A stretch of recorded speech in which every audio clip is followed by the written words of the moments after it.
मंगल ग्रह पर जीवन के संकेत इंसानों के लिए लंबे समय से कौतूहल का विषय बन रहे हैं। वैज्ञानिकों को भी मंगल ग्रह पर ऐसे संकेत प्रभावित करते रहे। दशकों से वहां पर नदियां, घाटियां, डेल्टा और झीलों के संकेत साफ साफ दिखते रहे हैं, जिससे आसानी से ये नतीजा निकाला जा सकता है कि वहां जरूर एक समय पानी बहता रहा होगा। पर आज मंगल की सतह बहुत ठंडी बंजर जमीन है, जहां पानी देखने को नहीं मिलता। वैज्ञानिक भी मंगल की सतह के नीचे पानी की तलाश में है। एक नई रिसर्च ने वैज्ञानिकों को अपने इन विचारों पर फिर से सोचने पर मजबूर कर दिया। उनके मुताबिक जरूरी नहीं कि मंगल पर बहने वाला पानी तरल पानी हो या फिर कुछ तरल कार्बन डाइऑक्साइड भी हो सकता है।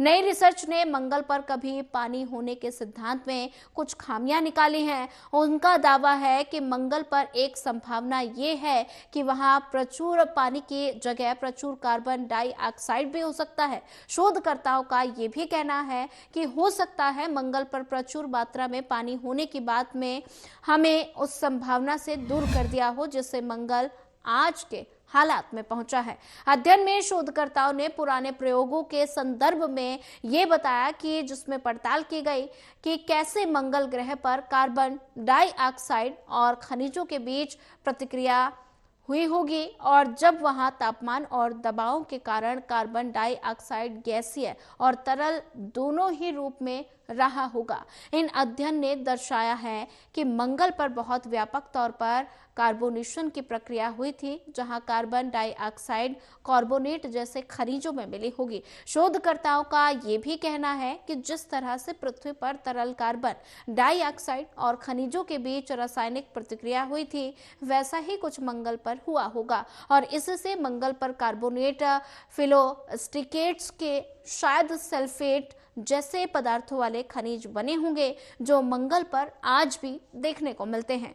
ऐसे में हो सकता है कि आज मंगल के भूभाग और भू संरचना के बारे में स्थायी तरल कार्बन ऑक्साइड की हो जो उसी के ग्लेशियर के नीचे बने हो या फिर सतह के नीचे के भंडार से बने हों। शोधकर्ताओं ने यह भी कहा कि मंगल पर एक गर्म और नम लेकिन एक वातावरण के विचार से हमें छोटी अस्थायी और सतह के नीचे की प्रतिक्रियाओं के समूह पर जोर देना चाहिए। ऐसे में शायद अलग अलग बदलावों के दौर में बेहतर समझ में आ सकते हैं और इसका मतलब ये भी हो सकता है कि मंगल के हालात बनाने के पीछे तरल पानी के अलावा तरल कार्बन डाइऑक्साइड की मिली जुली भूमिका भी हो सकती है। वैज्ञानिक यही कहना चाहते हैं कि ये कोई जरूरी नहीं कि ये या तो या फिर वो ये वाली स्थिति हो, लेकिन मंगल पर जो हुआ उसे समझने के लिए हमें पृथ्वी की प्रक्रियाओं के दायरे से बाहर जाकर संभावनाओं को भी टटोलना होगा।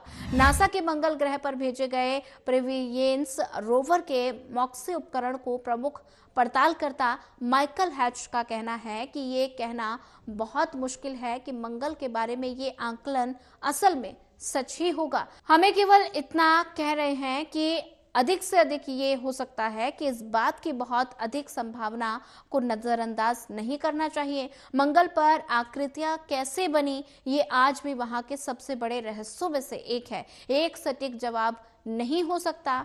हम केवल पहेली के हिस्से के एक संभावना का सुझाव दे रहे हैं।